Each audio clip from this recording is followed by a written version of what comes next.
Everywhere in the country, people are talking about being a spectator to their lives. They went through the Gita and misunderstood the whole Gita and people said, you be a spectator. Can you be a spectator? Invariably, people will only misunderstand it. People cannot grasp it. Because if you have to grasp Gita, you have to be a Krishna. At least an element of that should be there in you. Otherwise, you have no clue what he is talking. You will only go by the words and come to wrong conclusions. I would say it is better for people to be confused than to be in wrong conclusions. If you're confused, you're still looking, there is a possibility. Taking on wrong conclusions, you will do idiotic things. Without knowing when you know, you're a dangerous person, isn't it?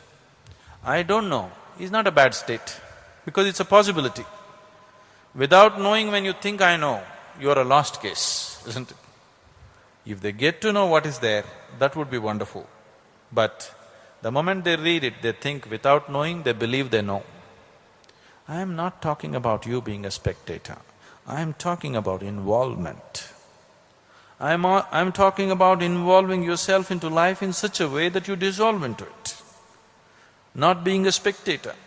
The spectator business, you can talk when some small events are happening. When things that really matter to you happens, your spectatorship will break down, isn't it so? Yes or no? Something is happening to your neighbor, you can be a spectator. Now something that really matters to you is happening, can you be a spectator? Don't cook up philosophies. Can you be a spectator to your own life? Can you be? No.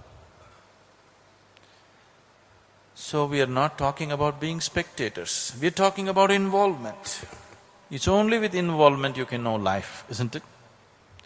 Become so involved that there's no distinction between you and what is life.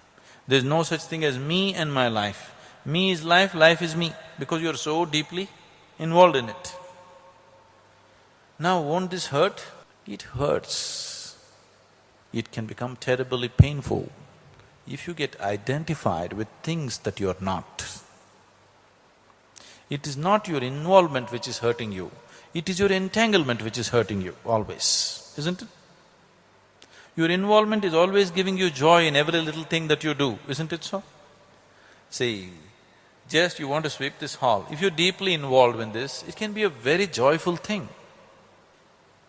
If you come to the ashram, if you are a PhD, we won't give you that kind of job. We will ask you to sweep the floor or wash the vessels or do something, because we want you to learn to do the simplest things with utmost involvement. Because if you don't know involvement in everything that you do, you will not know life. If you don't know life, question of becoming liberated doesn't arise. Only empty talk, isn't it? Only if you're based in life, going somewhere else is a reality. If you're not even rooted in your life, if you're going on with your own nonsense in your head, the question of becoming liberated or going beyond just doesn't arise.